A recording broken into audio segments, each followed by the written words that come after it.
5월 마지막 주일 주일 예배에 참석하신 여러분들을 주님의 이름으로 환영합니다. 우리 다 같이 자리에서 일어나셔서 좌우 옆에 계신 분들 인사 나누시면서요. 지금 앞자리 쪽으로 조금 나와주시면 감사하겠습니다. 왜냐하면 나중에 오시는 분들이 뒤에 자리가 없으면 밖에 앉으시더라고요.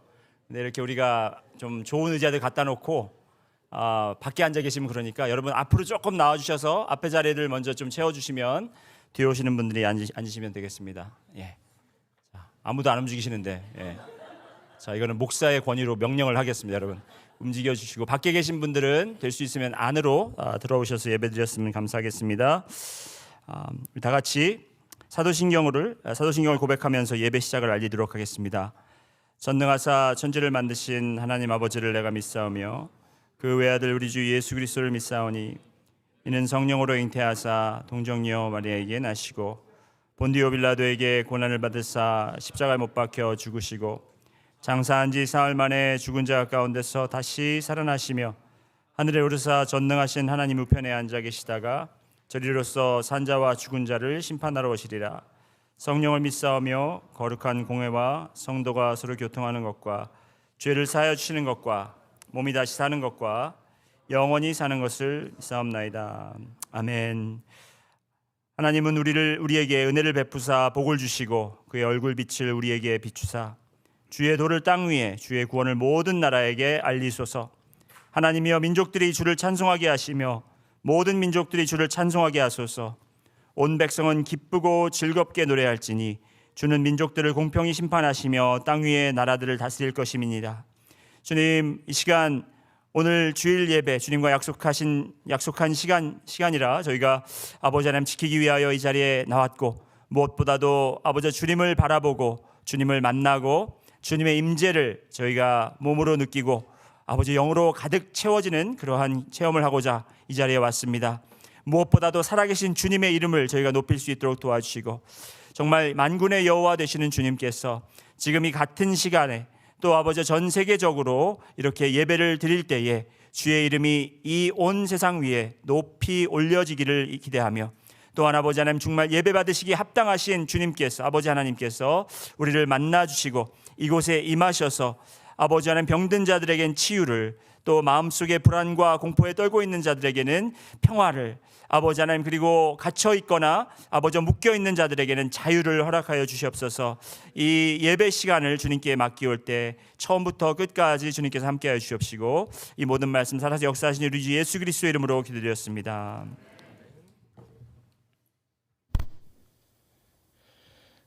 할렐루야. 주님 전에 나오신 여러분을 환영하고 축복합니다. 이곳에 우리를 부르시고 예배하게 하시는 그 주님의 이름을 찬양합니다. 우리 시간 함께 우리의 반석 되시는 그 주님을 찬양하며 나가시겠습니다.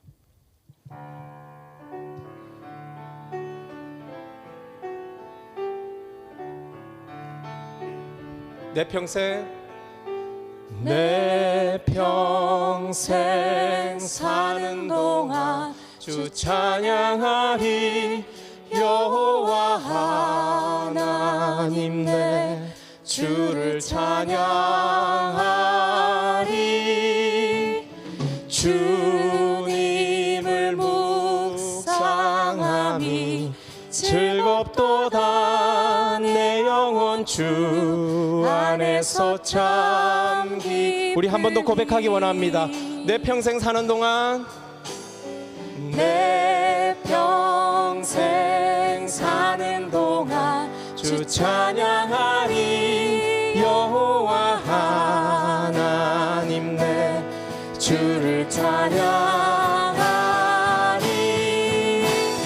주님을 묵상함이 즐겁도다. 내 영혼 주 안에서 참 기쁘리. 내 영혼아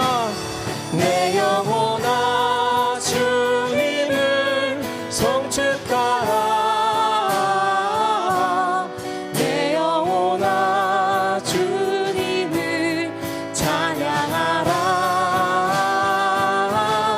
내 영혼아 주님을 송축하라.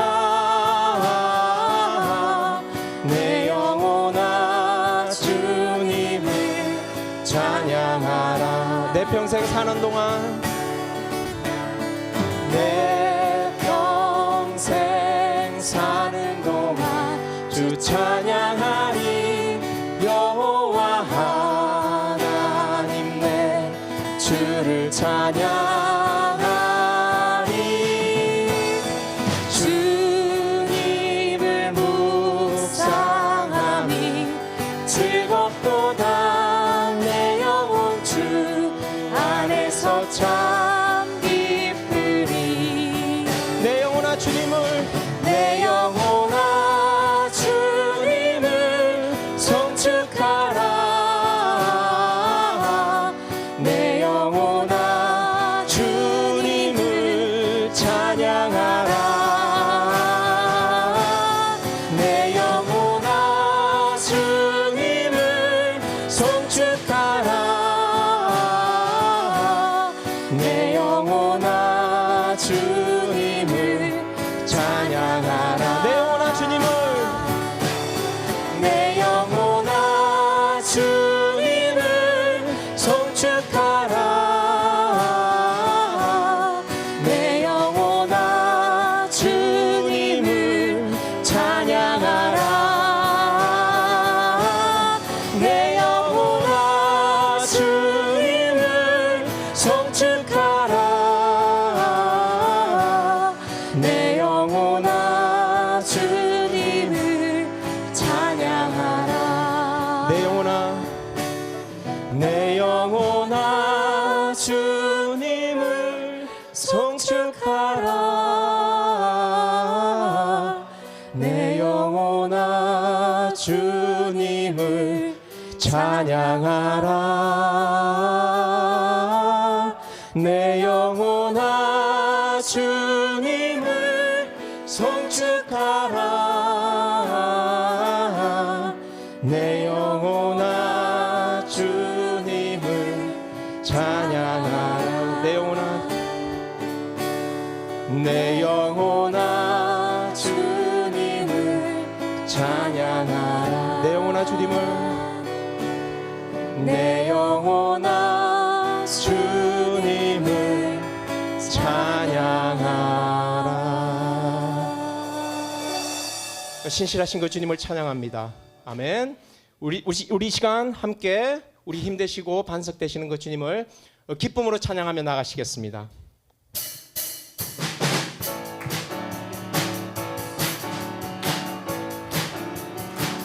주님 같은 주님 같은 반석은 없도다.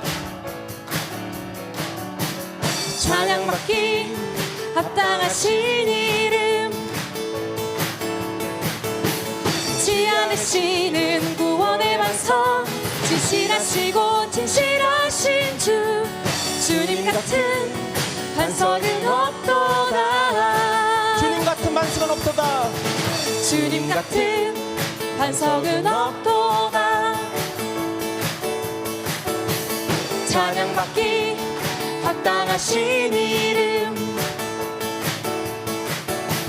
지어내시는 구원의 반석. 진실하시고 진실하신 주. 주님 같은 반석은 없도다. 만세 반석 만세 반석. 예수 내 반석. 만세 반석. 예수 내 반석. 만세 반석. 예수 내 반석. 주님 같은 주님 같은 반석은 없도다. 주님 같은 주님 같은 반석은 없도다. 찬양받기 합당하신 이름. 지어내시는 구원의 반석. 진실하시고 진실하신 주. 주님 같은 반석은 없도다. 만세 반석 만세 반석. 예수 내 반석. 만세 반석. 예수 내 반석. 반석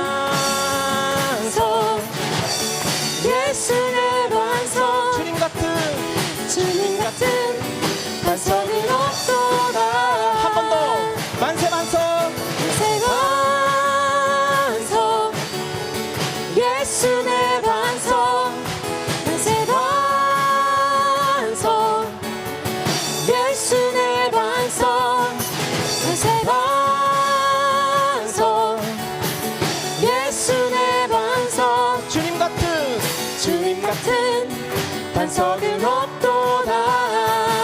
나의 반석이신 나의 반석이신 하나님, 행하신 모든 것 완전하시네.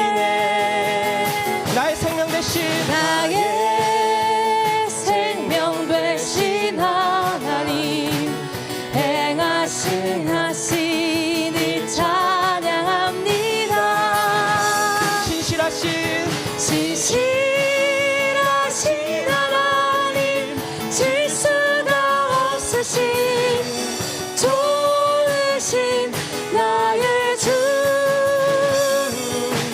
신실하신 하나님, 질수가 없으신 좋으신 나의 주. 나의 반석이신 나의 반석이신 하나님, 행하신 모든 것 완전하시네. 아멘. 나의 생명 되신 하나님, 내게 행하시니 찬양합니다. 신실하신 신실하신 하나님, 질수가 없으신 좋으신 나의 주. 신실하신 하나님, 질수가 없으신 좋으신 나의 주. 신실하신 신실하신 하나님, 질수가 없으신 좋으신 나의 주. 신실하신 하나님, 질수가 없으신 좋으신 나의 주. 좋으신 나의 주 좋으신 나의 주. 좋으신 나의 주 좋으신 나의 주. 좋으신 나의 주님께 영광의 박수 올려드리겠습니다. 아멘.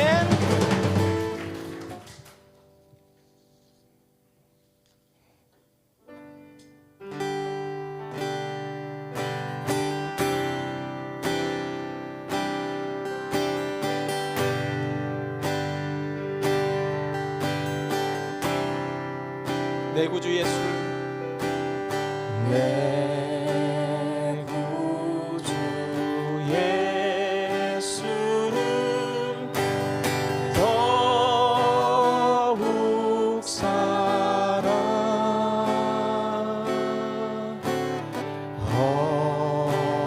엎드려 비는 나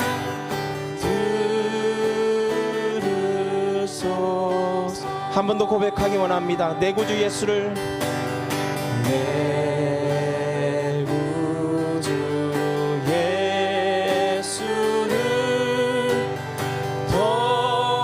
더욱 사랑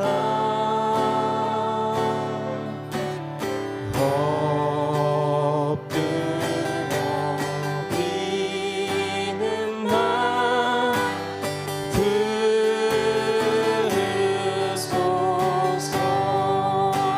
내 진정 소원이 내 진정 소원이 내 구주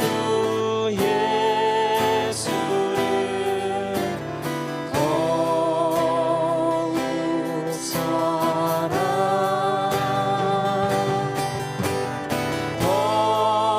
더욱 사랑. 이전엔 세상 나 이전엔 세상 나 기뻤어도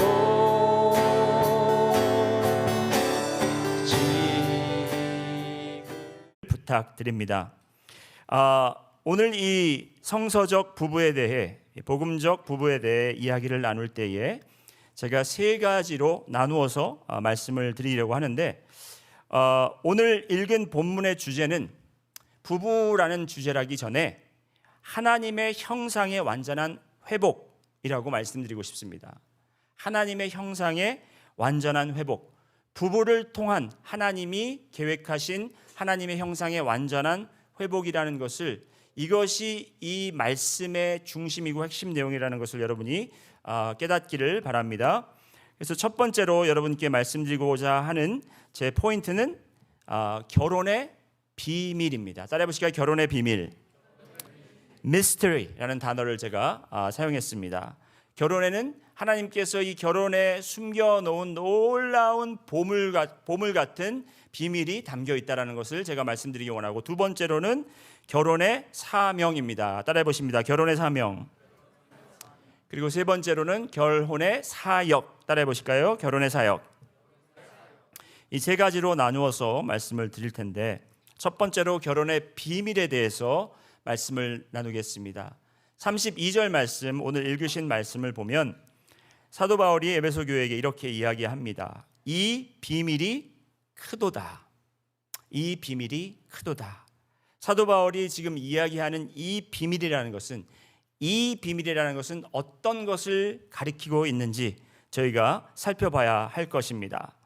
이 말씀만 보면 이 비밀은 그리스도와 교회에 대하여 말하는 것이다 라고 생각할 수 있으나, 이 비밀은 지금 저희가 읽은 이 모든 본문의 내용을 통틀어 보았을 때 하나님께서 남편과 아내의 역할을 통해서 하나님께서 준비해 놓으신, 세워 놓으신, 숨겨 놓으신 아름답고 놀라운 비밀이 있다라는 것입니다.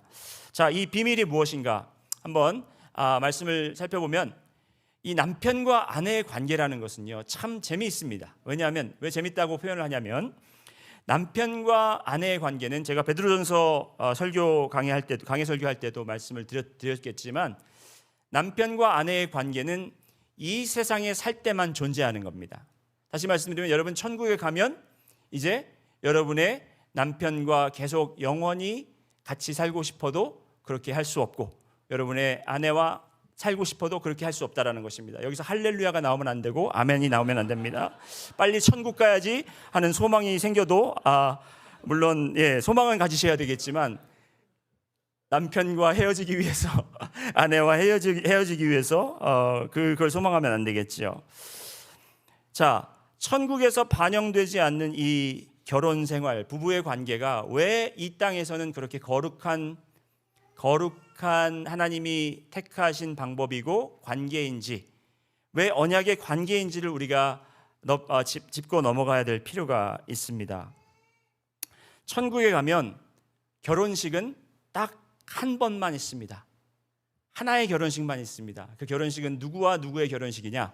그리스도와 그리스도의 몸이 되신 교회라는 것입니다.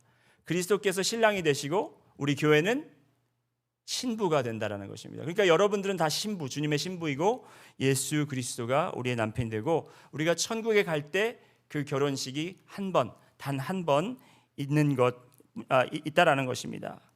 그런데 하나님께서 그렇다면 이 땅에 가족을 왜 세우셨고, 이 거룩한 언약의 관계를 왜 지정하셔서 세우셨을까요? 바로 이것이 큰 비밀이라는 것입니다. 전혀 관계 없었던 두 사람이 만나서 사랑하게 되고 한 몸을 이루어 그 가운데 생명이 탄생되고 한 가족이 되므로 하나님의 사랑을 알게 하신 것이 바로 주님의 은혜의 통로다라고 말씀드리고 싶습니다. 따라해 보실까요? 주님의 은혜의 통로. 우리가 은혜라는 것은 여러분 하나님께서 우리에게 거저 주셨다라는 의미잖아요. 그렇죠? 거저 주신 선물입니다. 이 선물을 받았으나 우리가 알지 못하고 지날 때가 많은데, 이 거룩한 선물, 하나님께서 공짜로 주신 이 선물을 우리가 받고 그것을 깨닫게 하기 위해서 주님께서 여러 가지 채널들을 만들어 주셨습니다. 그 은혜를 알기 위해서. 바로 그것 중에 하나가 결혼이라는 것입니다. 가정이라는 것입니다. 왜냐하면 가정을 이루기 전에는 우리는 극심히 우리는 심각하게 개인주의적 사람입니다. 나밖에 모르는 사람입니다. 물론 가족 중에 부모님이 자녀를 사랑하고, 그죠? 자녀들이 부모를 사랑한다고 하지만, 여러분, 그 자녀들이 사랑한다, 아빠 사랑해, 엄마 사랑해 이야기하지만 그 사랑의 의미를 그들이 깨달을 수 있을까요? 그냥 형식적으로 사랑한다 하겠죠. 아버지 엄마한테 받은 게 있으니까 사랑한다고 이야기하겠죠. 하지만 그 아이가 자라서 한 상대를 사랑하게 되고, 그 사랑으로 인해서 내가 평생을 이 사람과 함께 하고 싶다라는 그 사랑은 아마 난생 처음 체험하는 그런 사랑일 것이고, 또 그 사랑을 통해서 그 과정, 그리고 그 결혼을 통해서 생명이 태어나고 그 아이들이 태어났을 때, 아무리 우리가 개인주의적이고 자기밖에 모르는 사람일지라도 우리는 내리사랑, unconditional love, 무조건적인 사랑을 처음으로 알게 되는 것입니다. 여러분, 저는 굉장히 이기적인 사람입니다. 예를 들어서 말씀드리면, 저는 물론 여러 가지 예가 있겠지만 음식에 있어서 굉장히 이기적인 사람이에요. 그래서 제 음식을 나눠주는 걸 싫어해요. 왜냐하면 저는 딱 음식이 제 거다 그러면은 거기에 그 음식의 양에 맞춰서 아마 배를 제가 딱 엽니다. 무슨 말씀인지 아시죠? 그래서 그거를 이제 제가 이 이미지로 먼저 이 배를 준비를 한 다음에 그걸 먹어야 되는데, 누가 거기서 한 숟갈을 빼먹든지 두 숟갈을 빼먹으면 다 또 먹어야 돼요. 커피도 제가 주문을 하면 제 아내는 옆에서 꼭 내가 한 모금만 마실 테니까 자기 것만 오더하라고 그래요. 근데 그 한 모금이 꼭 한 모금입니까? 한 모금 반도 되고 두 모금도 되고, 그러면 제가 커피를 또 주문을 해야 되는 거예요. 그래서 내가 그냥 당신 거 사줄게, 따로 사주지 내 거를 나눠주기 싫어한다는 말입니다. 저는 어려서부터 그랬어요. 그래서 누가 제 거를 뺏어 먹는다 그러면, 아니면 조금 먹는다 그러면 내가 아예 네 거를 따로 해서 줄게 이러지, 제 거를 나눠주는 그런 걸 모르는 사람이었는데, 제 아이들이 태어나다 보니까 저희 아이들은 제가 옆에서 밥 먹고 있으면 제 플레이트에 숟가락을 쑥 집어넣어서 제 걸 먹어요. 그러면 제가 예전 같으면 이 자식이 그러면서 한 대 치겠죠? 그런데 그 모습도 이쁘고, 오히려 제 플레이트를 더 잘 먹으라고 그 옆에다 갖다 주는 모습을 보면서 내가 왜 이러지? 난 이런 사람이 아닌데. 아이들이 내 거를 가져가고 내 거를 부서뜨리고 정말 나를 힘들게 해도 정말 그 아이들을 사랑하는 마음을 제가 참을 수가 없고 견딜 수가 없는 거예요. 그 사랑을 누가 가르쳐 줬겠습니까?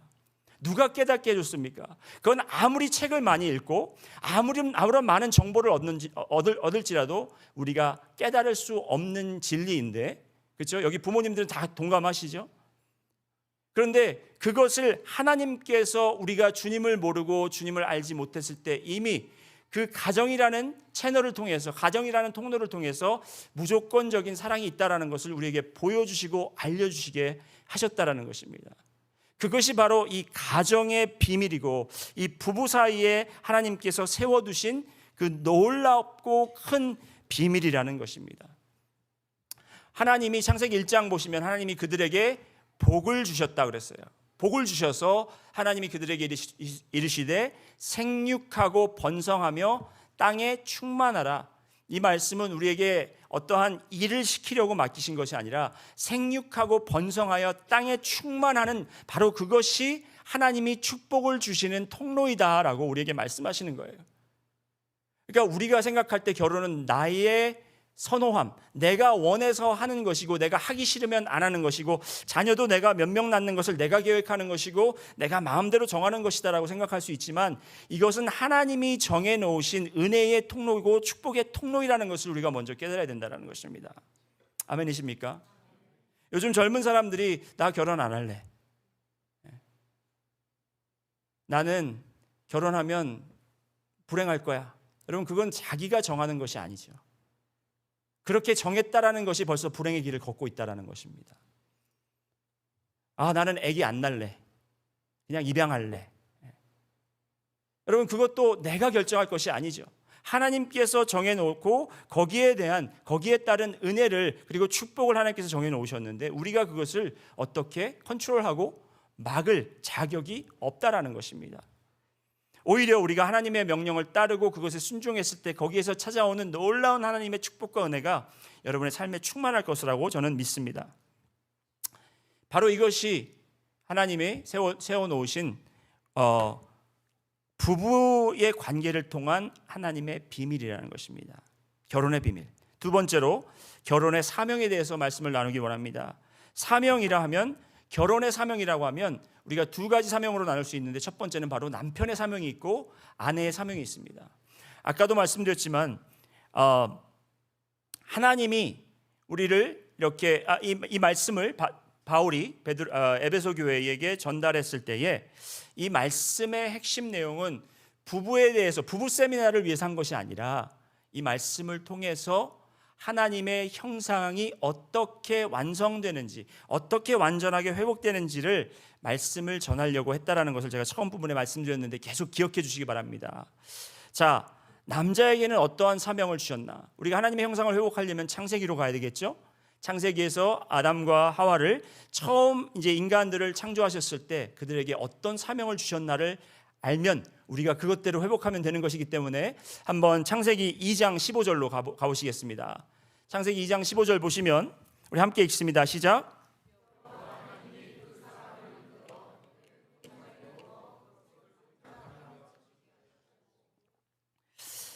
그렇습니다. 하나님께서 모든 것을 창조하셨습니다. 모든 만물을 창조하시고 그리고 사람을 창조하셔서 에덴 동산에 두셨습니다.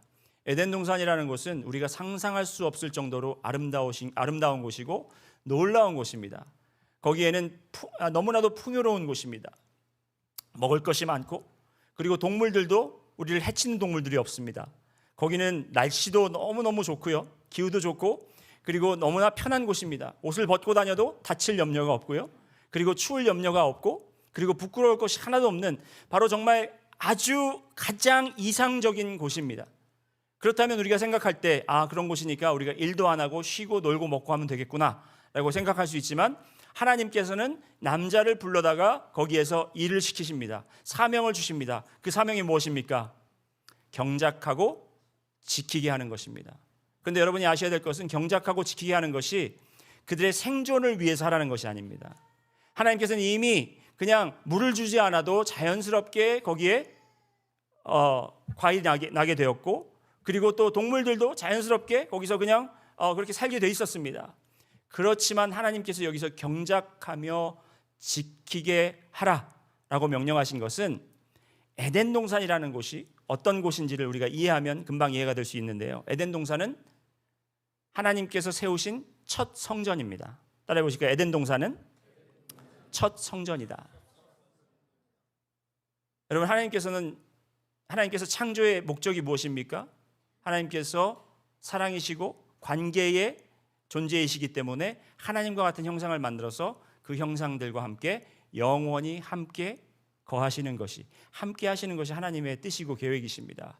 그러려면 장소가 필요하죠. 바로 그 장소가 성전이라는 것이. 성전은 우리가 와서 봉사하고 막 일하는 곳이 아니라 성전은 우리가 하나님을 섬기고 그리고 하나님과 교제하는 곳입니다. 그래서 에덴 동산이라는 곳을 준비시키시고 거기에서 인간과 완벽한 관계를 가지고 살기를 원하셨습니다. 바로 그것이 에덴 동산이에요. 그러니까 남자에게 그것을 경작하고 지키게 하라는 것은 바로 그곳을 가꾸고, 무엇을 가꾸라는 것은 성전을 가꾸고 그곳을 지키라는 것은 그곳을 거룩하게 지키라는 것입니다.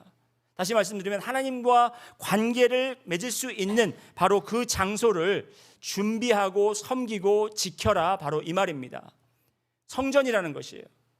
그래서 그 경작과 지킨다라는 것은 아담은 첫 번째 제사장이다라고 말할 수 있습니다. 제사장의 역할이 무엇입니까? 하나님과 그리고 백성들이 만날 수 있도록 하나님을 섬기고 하나님의 성전을 예비하고 하나님의 성전에서 주님을 만나는 것이 바로 제사장의 역할 아닙니까? 그것이 바로 남자의 사명이었다라는 거예요. 하나님께서 남자를 만드셨을 때 우리를 일을 시키시려고 만드신 것이 아니라 하나님께서 지정하신 그 지성소에서 우리가 그것을 섬기고 지키고 하나님을 만나고 하나님과 온전한 교제를 갖도록 우리를 만드셨다라는 겁니다. 남자들을. 그렇다면 아내의 사명은 무엇인지 우리가 한번 성경 말씀을 통해서 보실 텐데요. 아내의 사명은 무엇인가? 창세기 2장 18절 우리 다 함께 한번 읽겠습니다. 시작. 자, 잠깐만요. 거기서 멈추겠습니다. 하나님이 이르시되 사람이 혼자 사는 것이 좋지 않으니, 자, 좋지 않다고, 여기서 사람이라는 것은 남자를 이야기하죠. 남자가 혼자 사는 것이 좋지 않으니, 자, 계속해서 읽겠습니다. 내가 그를 위하여 돕는 배필을 지으리라 하시니라. 여자의 사명은 무엇입니까? 돕는 배필입니다. 제가 아까 3디멘션 이야기하면서 여러분 뭐라고 그랬죠? 시대적 배경을 이해하라고 그랬죠. 이게 1세기 때 이야기했을 때는 아무 문제가 되지 않습니다. 그렇지만 지금 시대에서 여자는 돕는 배필이다 그러면 여러분 막 그 피켓 들고 일어섭니다. 우리 목사님 어떻게 그렇게 그런 구식적인 이야기를 합니까? 퇴보적인 이야기를 합니까? 그렇게 이야기를 할 수 있습니다. 그런데 여러분 성경을 잘 한번 보시기 바랍니다. 이 돕는 배필의 역할이 얼마나 중요한 것인지를. 자, 이 돕는 배필인데 무엇을 돕느냐?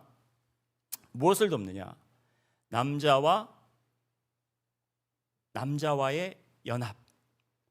그러니까 남자와 여자가 완전체가 될 수 있도록 돕는 것이 바로 여자의 역할이라는 것입니다. 자, 말씀을 다시 한번 보실 텐데요. 아까 보시면 여호와 하나님이 이르시되 사람이 혼자 사는 것이 좋지 않았다. 여기서 하나님께서 모든 것을 창조하시고 빛을 창조하시고 빛 보시기에 좋았더라. 그리고 또 동물들을 창조하시고 다 보시기에 좋았더라 하다가 남자를 창조하시고 보기 좋지 않았더라 그러시는 거예요. 근데 그게 남자가 보기 좋다라는 것이 아니라, 보기 좋지 않았다라는 것이 아니라, 그리고 여기가 보기 흉했다라는 것이 아닙니다. 여기서 보기 좋지 않았다라는 것은 무엇이냐면, 좋지 아니었다라는 것은 그 남자만으로는 완전하지가 않다라는 것입니다. 남자는 완전한 존재가 아니라는 것입니다. 자, 다시 한번 여러분, 아까 처음에 말씀드렸듯이 이 말씀의 목적이 하나님 형상의 완벽한 회복이라고 말씀드렸습니다. 그렇죠? 완벽한 회복. 하나님이 어떤 형상으로 지으셨는지 한번 보실까요? 27절 말씀 함께 읽습니다. 시작. 하나님이 자기 형상 곧 하나님의 형상대로 사람을 창조하시되 남자와 여자를 창조하시고. 하나님의 형상은 남자와 여자입니다. 박레위 이 사람만 하나님의 형상이 아니고, 박레위 제 아내 박하나가 연합되었을 때 하나님의 형상을 저희가 이룰 수 있다라는 것입니다.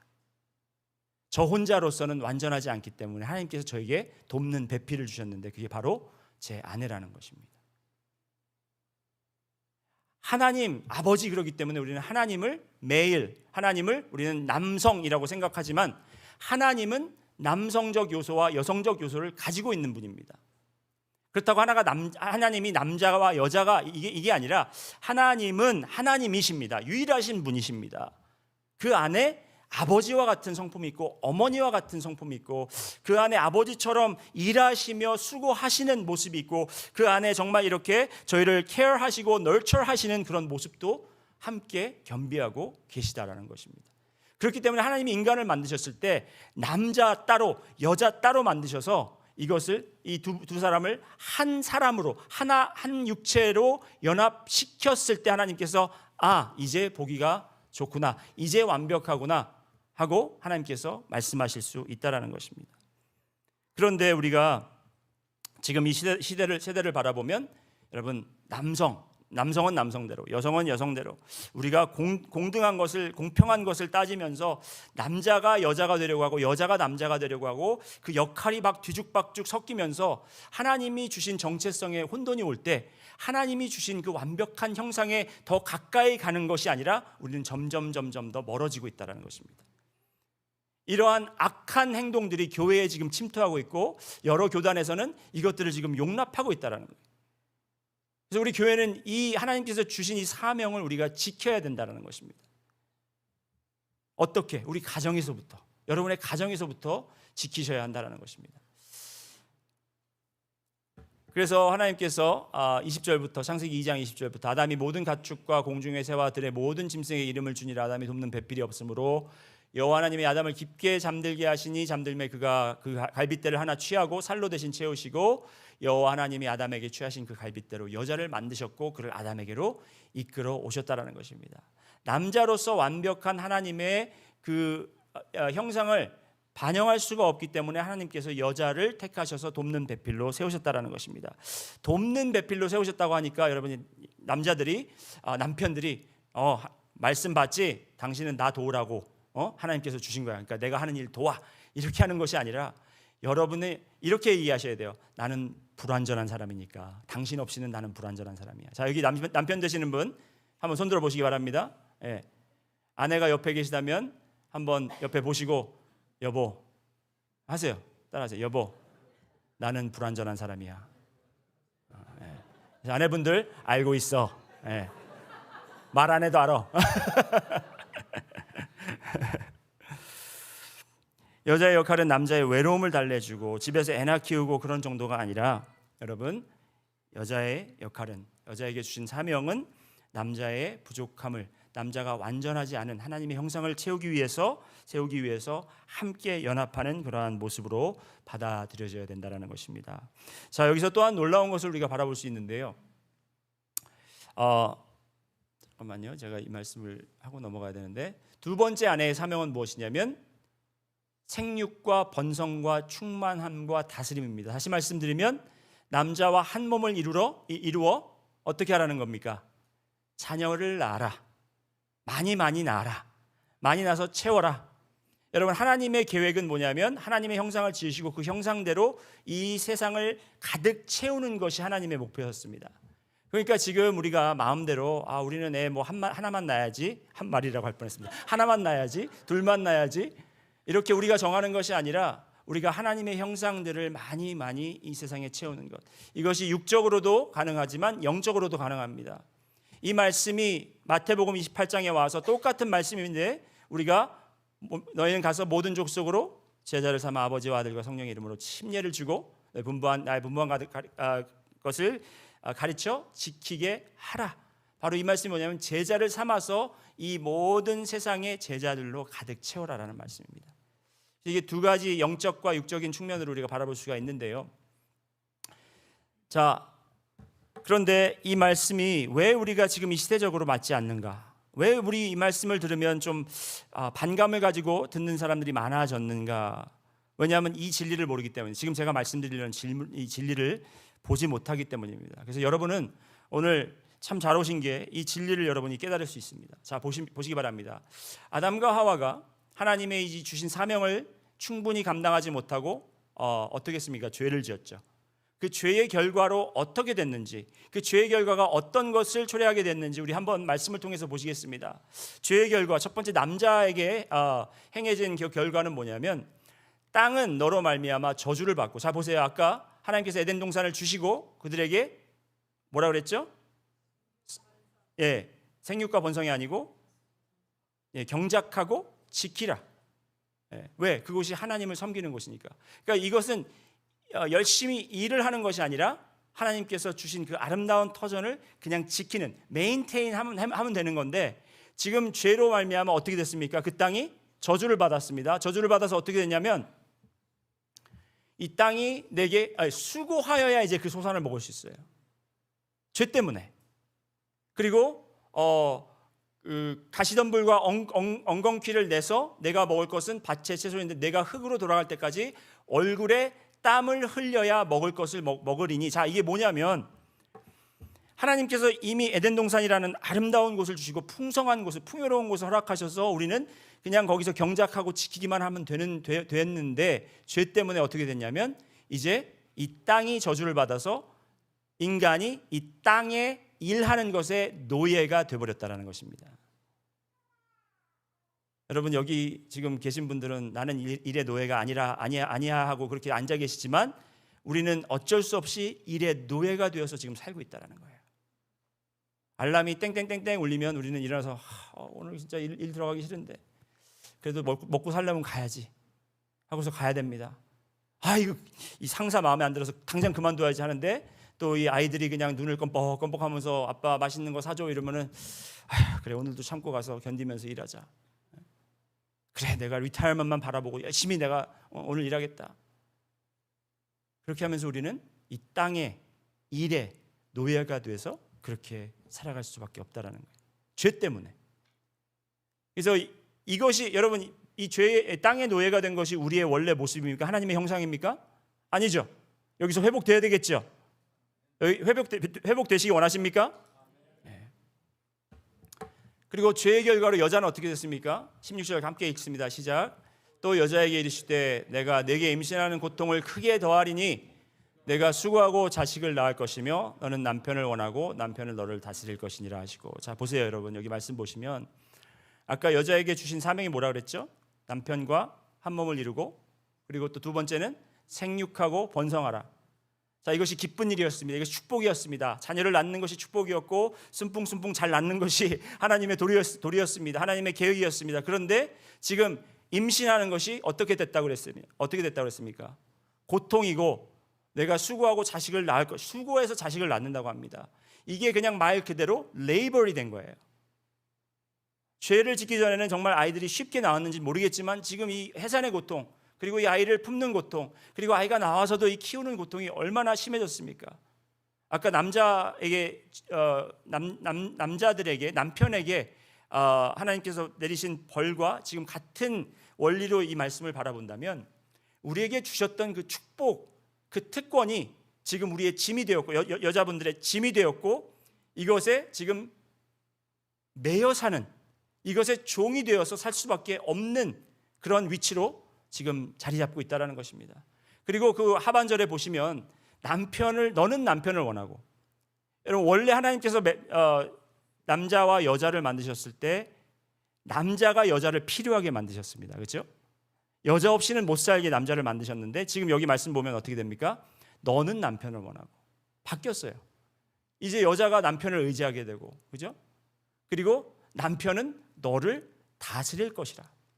남편은 이제 여자가 돕는 배필이기 때문에 그를 사랑하고 섬기고 아끼고 이렇게 해야 되는데 지금 남편은 나는 권위자야, 나는 정복하는 자야 해서 지금 여자를 다스리게 된다는 것입니다.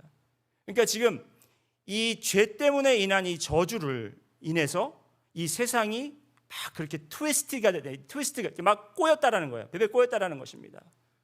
그래서 지금 그 잘못된 죄로 인해서 이 잘못된 부부의 관계, 가정의 관계를 지금 세상 사람들은 세상적인 방법과 인간적인 방법으로 풀려고 하고 이것을 벗어나려고 하고 애쓰고 있으나 이것이 더 지금 꼬이고 있다는 거예요. 더. 왜? 지금 어떻게 꼬이고 있습니까? 이 남편이, 하나님이 세우신 남편으로 그렇게 모습을 회복해 가야 되는데 남편 너는 자격 없어, 내가 남자 역할을 할게 하면서 아내가 남자의 역할을 하고 남자가 아내의 역할을 하고, 꼭 이게 남자가 설거지를 하는 게 아내 역할 이런 게 아니에요. 그런 차원에서 말씀드리는 것이 아니라 이 영적인 하나님이 세우신 그 역할에 대해서 지금 말씀을 드리고 있는 것입니다. 자, 여기까지 여러분 어떻게 이해가 되시죠? 머리에 쏙쏙 들어오시죠? 예, 세 분만 지금 쏙쏙 들어오시고 나머지 분들은 지금 점심 뭐 먹을까 지금 생각하고 계신 것 같습니다. 자, 세 번째로 여러분께 말씀드리는 것은 이제 미니스트리입니다. 따라해보실까요? 미니스트리. 결혼의 사역입니다. 결혼의 사역. 결혼의 사역은 무엇인가? 여러분 먼저 사역의 설명드리기 전에 사명과 사역의 차이점을 말씀드리면, 사역은 우리가 이루어야 할 그 목표와 뚜렷한 목표와 그 거기에 대한 그림이 있습니다. 그래서 예를 들어서 북한에 있는 모든 핵무기를 없애라 그러면 그게 사역이에요. 그게 사명입니다. 그게 사명입니다. 그러면 어떻게 그 핵무기를 없앨 수 있는가, 그 거기에 따른 계획과 철저한 계획을 만들어 가서 실행하는 것이 사역이라는 것입니다. 이해되시죠? 그러니까 우리의 사명은 하나님께서 남자에게 이야기하신 그 사명, 성전을 경작하고 지키고 가꾸는 것이 우리의 사명이 다시 회복되어야 되고, 여자들은 정말 남편의 돕는 배필이 되어 연합해서 남편과 많은 자녀들, 영적인 자녀, 육적인 자녀들을 이제 탄생시켜서 그들이 이 세상에 가득 차게 하는 그 역할을 남편과 아내가 감당해야 되는데, 그 사명을 어떻게 이루느냐? 먼저 남편은 아내가 돕고 아내는 남편이 돕고 서로 서로를 돕는 바로 그런 일들이 이루어져야 된다고 오늘 말씀을 통해서 볼 수 있습니다. 첫 번째로 아내의 사역을 보시겠습니다. 아내는 무엇을 해야 되는가? 아내는 무엇을 해야 되는가? 따라해 보십니다. 복종해야 한다.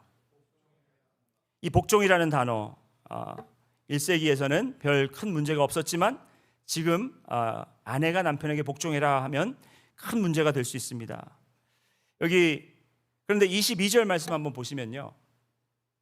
아내들이여 자기 남편에게 복종하기를 주께 하듯 하라. 맹목적인 복종이 아닙니다. 아유, 나는 하기 싫지만 성경 말씀이 그런 걸 어떻게 하면서 억지로 복종하라는 것이 아닙니다. 그러면 어떻게 복종하라는 것인가? 복종은 무엇인가? 복종의 모습은 어떻게 생긴 것이 복종인가? 이 복종이라는 것에 분명한 목적이 있다라는 것입니다. 이루고자 하는 일이 있다라는 것입니다. 다시 말씀드리면 남편이 내가 하나님께서 세우신 이 방법이 뭐냐면 남자가 예배자로 회복되고 남자가 제사장으로 회복될 수 있게 하기 위해서는 아내가 남편에게 복종하는 모습으로 그렇게 섬겨야 된다라는 그러한 계획을 하나님께서 만드신 거예요. 이건 제가 만든 것이 아니고 바울이 정한 것도 아니고 하나님께서 정하신 방법이라는 것입니다. 그런데 이 모습이 어떻게 이루어지는지 실제적으로 여러분 각 결혼 생활, 여러분 각 부부 생활 속에서 여러분이 그 해답을 지혜를 구하시면서 찾아갈 수 있겠지만 저희 가정의 예를 들면 저희가 이렇습니다. 제 아내가 항상 저를 세워주려고 노력을 많이 합니다. 영적 지도자로. 제 아내는 그러니까 어떤 목사 가정은 그런 경우가 많이 있어요. 그러니까 아내가 남편이 집에 와서 막 이렇게 영적으로 어떻게 권위를 찾으려고 그러면 당신이 교회에서나 목사지 우리 집에서도 목사인지 알아? 막 이러면서 그렇게 하시는 분들이 계시다고 제가 얘기를 들었어요.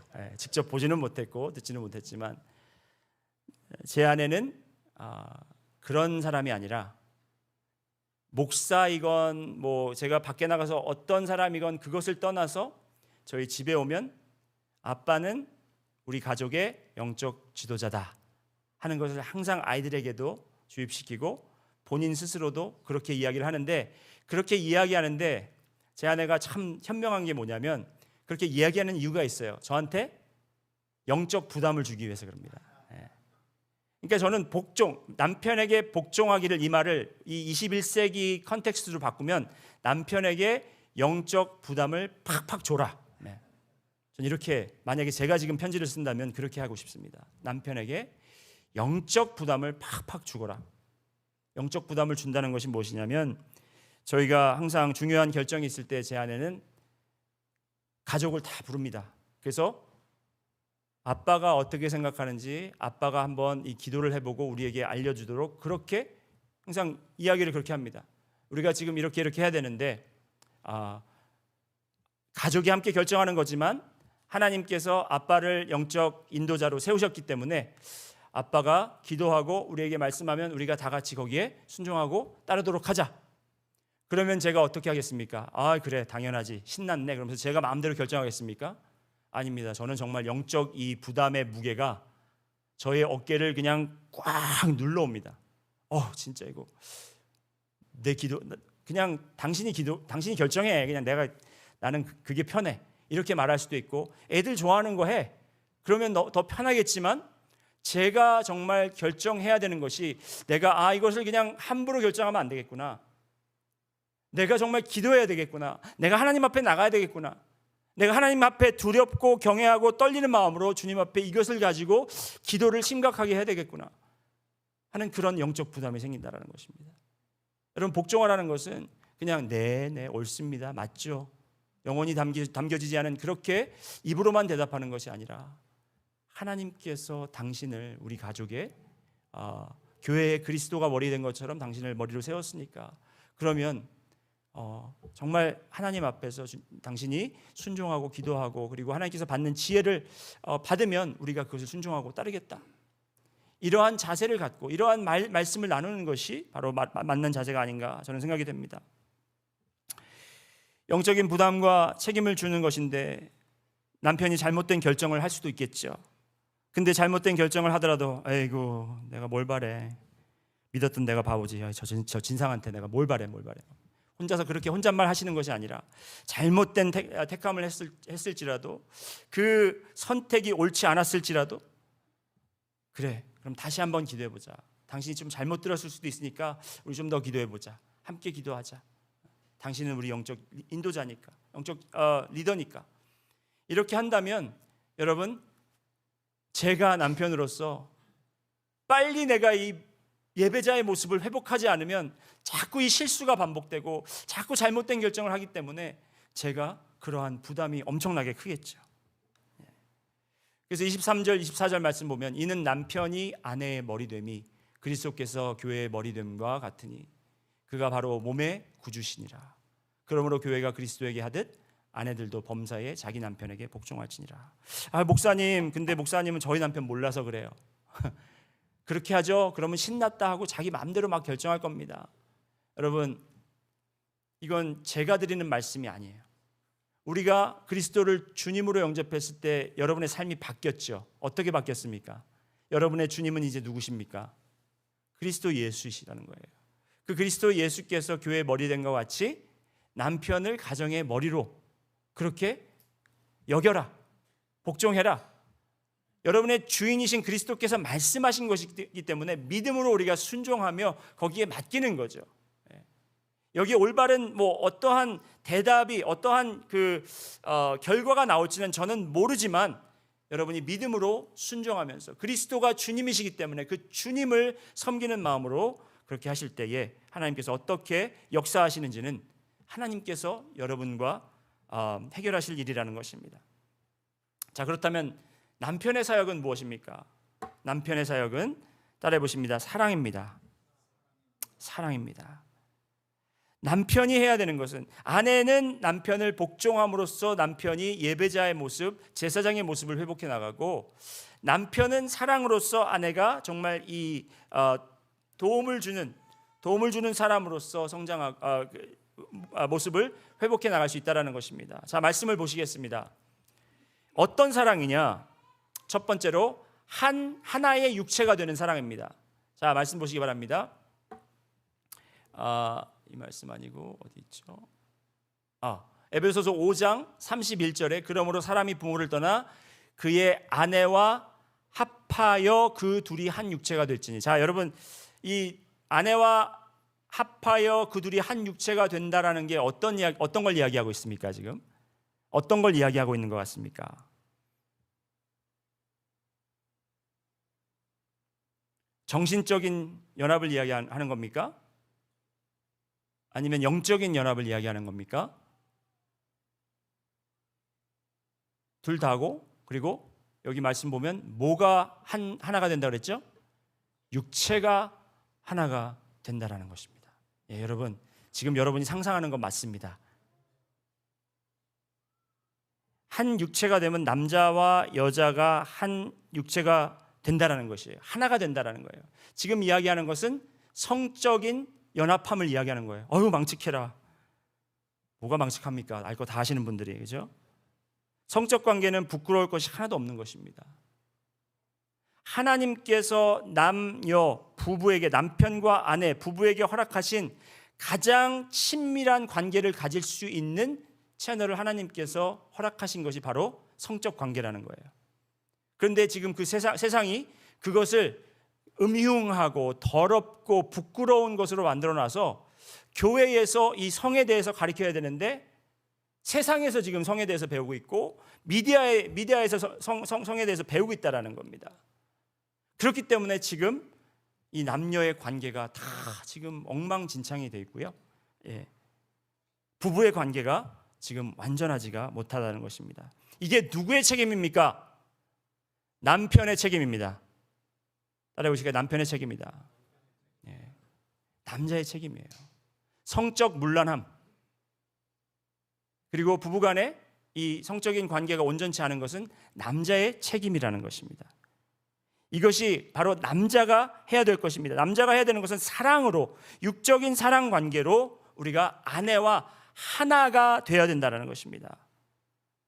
그럼 당신 말 들었지? 그럼 오늘 밤부터 열심히 뭘 열심히 하겠다는 겁니까, 여러분?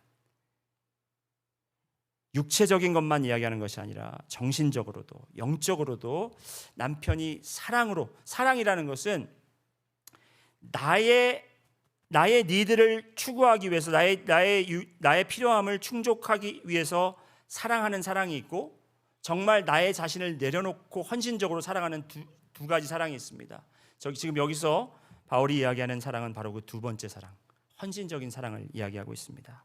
26절, 27절, 28절 말씀을 보면 이는 곧 물로 씻어 말씀으로 깨끗하게 하사 거룩하게 하시고 자기 앞에 영광스러운 교회로 세우사 티나 주름 잡힌 것이나 이런 것들이 없이 거룩하고 흠이 없게 하려 하심이니라. 그리스도가 교회를 그렇게 만드셨습니다. 우리는 죄가 많고 우리는 연약하고 부족함이 많고 정말 부끄러운 자들이나 주님께서 우리를 거룩하게 하시고 순결하게 하셔서 그 앞에서 정말 아무 죄도 아무 흠도 없는 자들로 그렇게 우리를 만드셨듯이 남편이 아내를 사랑하는 모습은, 여러분 우리가 결혼을 하고 나서 아내가 가장 아름다울 때가 언제라고 생각하십니까? 여러분 아내가 가장 아름다울 때가 언제예요? 결혼하는 날, 웨딩데이 다음 날 화장 지워지고 그 가운 벗으면은 여러분 본 모습으로 돌아오죠. 그때부터는 별로 아름답지 않다고 생각할 수 있으나 이 말씀을 통해서 우리가 볼 수 있는 것은 무엇이냐면 여러분의 아내가 가장 아름다운 날은 바로 언제냐? 오늘입니다. 오늘, 지금 바로 오늘. 여러분이 결혼을 30년을 했든 40년을 했든 50년을 했든 60년을 했든 지금 바로 이 순간이 여러분의 아내가 가장 아름답도록 여러분이 섬겨주고 그렇게 말해주고 여러분이 말씀으로 그를 씻어주고 그리고 여러분이 말씀으로 그를 sanctify, 거룩하게 해줘야 된다는 것입니다. 이 말씀으로 거룩하게 하라는 것은 아내에게 설교를 하라는 것이 아닙니다. 그를 회복시키고 베드로전서 3장 에 있는 말씀처럼, 베드로전서 3장 3절에서 4절 있는 말씀처럼 단장은 머리를 꾸미고 금을 차고 아름다운 옷을 입는 외모로 하지 말고 오직 마음에 숨은 사람을 온유하고 안정한 심령에 썩지 않을 것으로 하라. 그 안에 있는 inner beauty를 우리가 사랑함으로써 그것을 끄집어내야 된다는 것입니다. 그것을 끄집어낼 수 있도록 돕는 것이 바로 남편의 역할이라는 것입니다. 내 자신의 욕구를 채우기 위해서 사용하는 그런 도우미로 사용하는 것이 아니라 정말 나를 완전한 하나님의 모습을 형상시킬 수 있도록 돕는 배필로 하나님께서 허락하셨으니 그를 완전한 사람으로, 아름다운 사람으로, 우리가 말로, 섬김으로, 그리고 육체적 봉사로 그가 정말 하나님의 주신 아름다운 거룩하고 순결한 모습이 날마다 그것으로 radiate, 빛날 수 있도록 남편이 그 아내를 섬겨줘야 된다는 것입니다. 아멘 소리가 하나도 없는데 쉽지 않습니다, 여러분. 쉽지 않아요. 이것을 하기 위해서 여러분 엄청난 결단이 필요하고 그리고 훈련과 노력이 필요합니다. 처음엔 어색할 겁니다. 내가 아내에게 당신 오늘 오늘 아름답다. You look so beautiful today. 이런 말 하려면은 막 그냥 전심을 다해도 그냥 혀가 안 움직이고 입술이 안 떨어지고 이 말을 해야 되는데 어떻게 내가 거짓말을 하나 이런 생각을 가지고 있을 수 있습니다. 오늘 예배 잘 드리고 와서 어떻게 거짓말을, 이게 거짓말이 아니라 여러분 그 아름다움은 그 겉모습에 있는 것이 아니라 지금 그 숨겨진 사람이 있다는 것이 아닙니까? 그게 왜 숨어 있느냐? 왜 꽁꽁 숨어 있느냐? 두려움 때문에 숨어 있어요. 그 모습이 두려움 때문에 지금 부끄러워서 숨어 있는데 여러분이, 남편이 그를 사랑함으로 인해서 사랑의 말로 그들을 정말 minister, 섬겨준다면 그 아름다움이 이제 자신을 얻어서 이제 겉으로 나온다는 것입니다. 여러분, 지금 우리가 살고 있는 이 세상은 아름다움, 여자의 강함, 평등, 그리고 또 공평함, 정당성, 이 행위, 뭐 이런 것들이 지금 다 아까도 말씀드렸듯이 다 이게 트위스트가 돼버렸다는 거예요. 다 꼬여 있다라는 겁니다. 하나님께서 교회를 세우시고 우리 교회가 이제 정체성을 찾고 여러 가지 행위들을 통해서 이제 기둥들이 세워졌잖아요. 그러면 바로 그 위에 세워지는 이 크로스빔, 이 대들보가 무엇이냐? 바로 그 관계라는 것입니다. 우리가 성경 공부 열심히 하고 나가서 전도하고 선교하고 이제 봉사하고 이런 것도 중요하지만 여러분, 더 중요한 것이 뭔지 아세요? 가정사역입니다. 가정사역. 남편들은 아내를 selflessly 사랑해주고요. 그리고 아내들은 남편들을 복종함으로써 남편들이 예배자들로 세워질 때에 세상이 바라볼 때 저건 이상하네, 저건 우리가 배운 거랑 틀리네 하면서 처음에는 받아들이기 힘들겠지만 저것이 정말 저 모습이 하나님이 세우신 온전한 하나님의 형상의 모습이구나. 남편과 아내가 연합한 모습으로 온전히 보고 깨달을 수 있다는 것입니다. 성도는 주님 안에서 회복되어야 됩니다. 여러분들의 삶 속에 주님의 모습이 회복되기를 원합니다. 여러분, 제가 어떻게 지금 합니까? 지금 남편도 없고 뭐 여러 가지 지금 익스큐즈가 있겠죠. 지금 없는 걸 잊게 하라 그런 게 아니라 여러분, 우리가 이 비밀과 이 진리를 온전히 깨닫고 우리의 삶과 그리고 우리가 이것을 전달할 때 우리 자녀들에게 전달하고 또 우리의 친구들에게 전달할 때에 우리가 세상 사람들이 따라가는 그 풍습과 방법을 쫓는 것이 아니라 하나님께서 우리에게 허락하신 이 놀라운 축복의 통로를 우리가 다시 한번 회복해서 우리의 가정에서부터 이것이 회복되는 모습이 일어나기를 주님의 이름으로 축원드립니다. 다 같이 기도하시겠습니다. 사랑해 주님, 감사합니다. 오늘 또 이 성서적 부부 생활에 대해서, 부부에 대해서 우리가 들었습니다. 주님, 이건 무슨 부부 세미나도 아니고 저희가 또 남편과 아내 할 역할에 대해서 배웠지만 주님, 이것에 담긴 더욱더 크고 깊고 놀라운 진리를 저희가 깨닫게 하시고 또 무엇보다도 이것이 그냥 하나의 컨셉으로 남는 것이 아니라 실천할 수 있는, 그리고 또 힘과 노력과 그리고 또 동기부여를 주님께서 주실 줄 믿습니다. 주님, 우리 능력 침례교회에 있는 부부들이 회복되기 원합니다. 남편들이 먼저 회복되기 원합니다. 아내들이 회복되기 원합니다. 주님, 그리고 그 부부가 회복되어 주님의 모습을 온전히 반영할 수 있도록 인도하여 주시옵소서. 세상 사람들이 정리하는 그리고 정의하는 부부의 관계, 그리고 남녀의 관계, 사랑의 관계, 그리고 그 성적인 관계, 그러한 모든 것들이 아버지 하나님 주님 안에서 회복되고 해결될 수 있도록 주여 인도하여 주시옵소서. 감사드리며 예수님 이름으로 기도드렸습니다. 아멘. 우리 다 함께 일어나셔서 우리 같이 찬양하기 원합니다.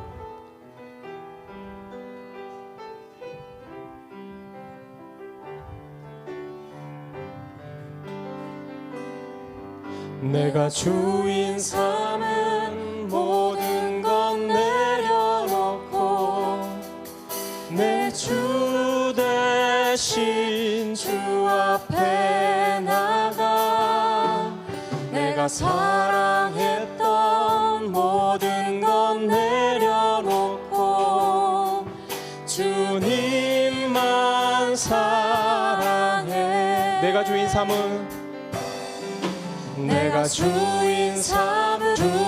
삼은 모든 건 내려놓고 내 주 대신 주 앞에 나가 내가 사랑했던 모든 건 내려놓고 주님만 사랑해. 주 사랑 거친 풍랑에도 깊은 바다처럼 나를 잠잠케 해. 주 사랑 내 영혼의 반석 그 사랑 위에 서리. 우리 한 번 더 고백하기 원합니다. 내가 주인 삼은 모든 건 내려놓고 내 주 대신 주 앞에 나가 내가 사랑했던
그 사랑 위에 서리.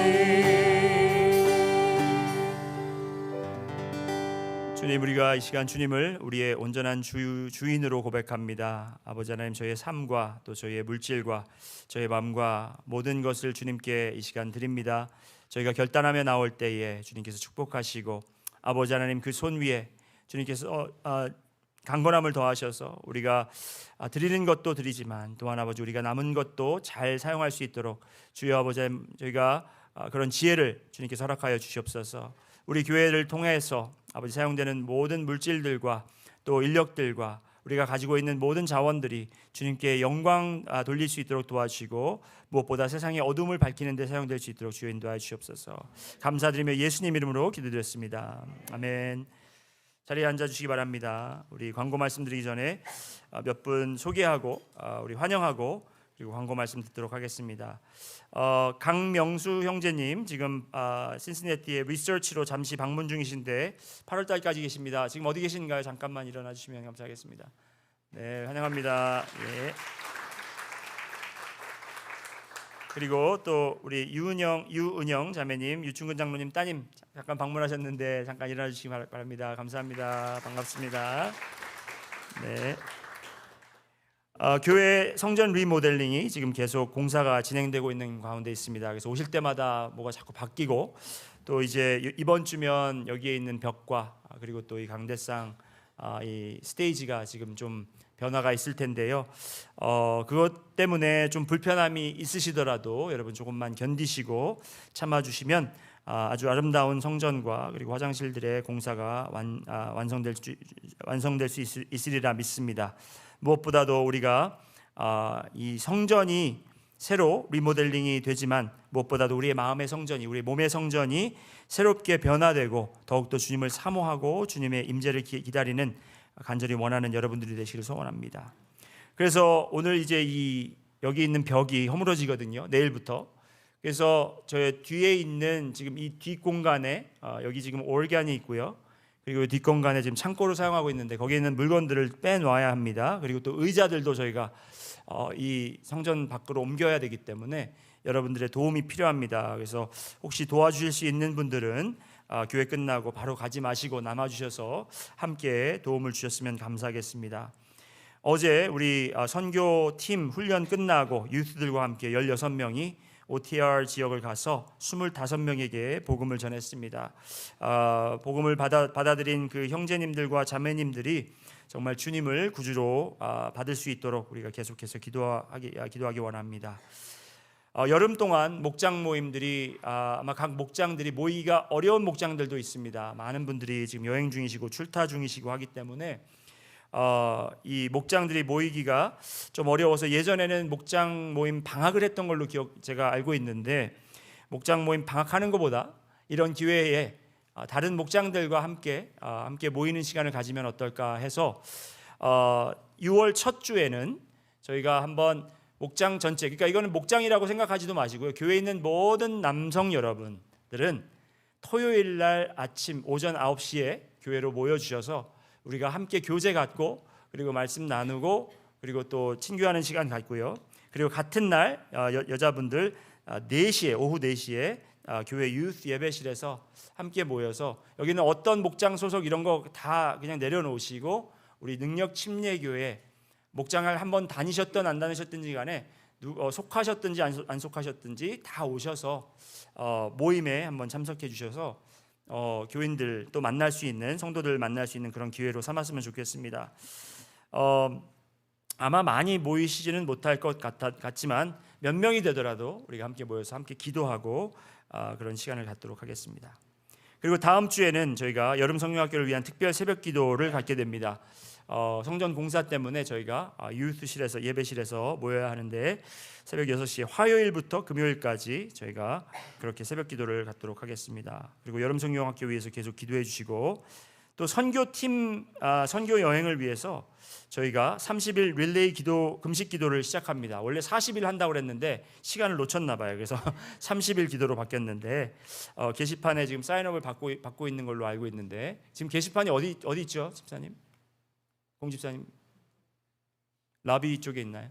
유스룸 쪽에 게시판이 있습니다. 그래서 금식을 그러니까 아침, 점심, 저녁 이렇게 나눠 있는 것 같습니다. 그래서 여러분이 하실 수 있는 그 칸에 여러분의 이름을 적어주시고 그 시간에 우리 단기 선교 팀들을 위해서 기도해 주시는 시간 갖기를 원합니다. 그리고 단기 선교팀을 위해서 혹시 안 쓰시는 이민 가방과 이민 가방이 있으신 분들은 알려주시고 또 공항까지 저희 떠나는 날 라이드로 섬겨주실 분들이 계시면 우리 공성열 집사님께 문의해 주시면 되겠습니다. 그리고 다운타운에 있는 OTR 리빙 워터 교회에서 여름 캠프를 엽니다. 그 지역은 정말 가난하고 또 이렇게 도움을 못 받는 아이들이 많이 있습니다. 그래서 학교에서도 많이 뒤처져 있고 그래서 도움이 많이 필요합니다. 그 아이들에게 학생들에게 저희가 아니고 그 OTR 교회에서 음악을 가르쳐주고 그리고 또 학교 수업을 조금 이렇게 튜터링을 좀 해준다고 그러거든요. 그래서 저희 교회에 도움을 요청해 왔습니다. 그래서 저희 지금까지 두 분이 음악 교사로 수고해 주시기로 했고요. 지금 찾고 있는 것은 그 아이들을 리딩과 라이팅에서 도움을 줄 그럴 분들을 찾고 있습니다. 혹시 관심 있으신 분들은 저에게 연락 주시면 감사하겠고요. 7월 10일부터 14일까지인데 하루라도 와서 봉사하고 싶다 하시는 분들도 저에게 알려주시면 감사하겠습니다. 그리고 이찬영 전사님이 돌아오셨습니다. 이제 돌아오셨는데 한 몸으로 갔다가 둘이 되어서 돌아왔는데 오늘 말씀처럼 한 몸으로 그렇게 되기를 기도하면서 우리 이찬영 전사님과 김주은 사모님 지금 여기 계시면 잠깐 앞에 나오셔서 우리 인사 좀 나눴으면 좋겠습니다. 우리 이찬영 전사님 그리고 또 김주은 사모님 저희가 기도 많이 했고요. 그래서 두 분이 이제 그 비자 문제도 잘 해결돼서 종교 비자 가지고 이렇게 무사히 들어오시게 됐습니다. 그래서 우리 이찬영 전사님 환영하는 마음으로 감사한 마음으로 우리 됐습니다. 감사합니다. 네, 됐습니다. 이제 들어가 주시면 감사하겠습니다. 앞에까지 나오라고 그래가지고 좀 말을 시켜야 되는데.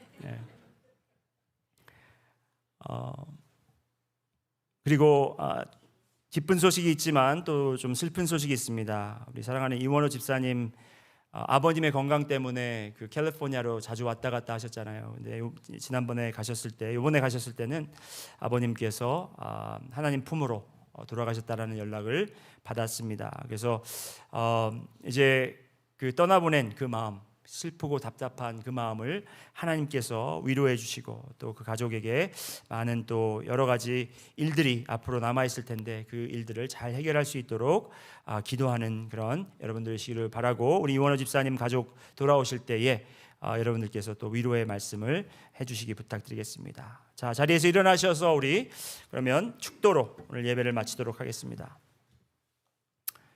이제는 우리 주 예수 그리스도의 놀라운 은혜와 하나님의 무한하신 사랑과 성령님의 감동하시고 감화하심이 오늘도 우리가 주님께서 우리에게 형상으로 주님께서 주신 그 형상을 회복하라고 말씀하신 그 놀랍고 크고 깊은 그 진리를 깨달아 우리의 삶에 실천하고자 하는 우리 성도님들과 그들의 가족과 그리고 무엇보다도 이곳에 있는 모든 부부들과 가정들과 그리고 또 이 능력 침례교회 위에와 우리의 이웃들과 그리고 또 수고하고 계시는 선교사님들과 그들이 수고하시고 있는 그 사역지 모든 곳에 지금부터 영원까지 함께 하실지어다.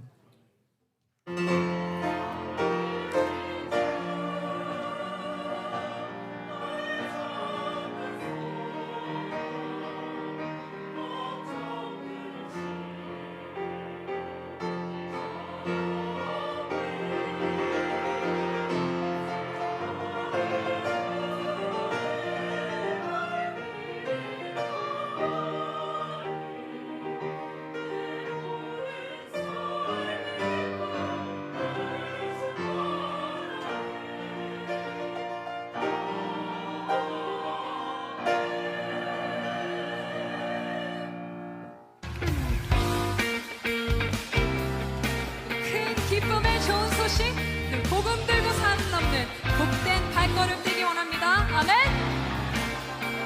기쁨으로 찬양합시다.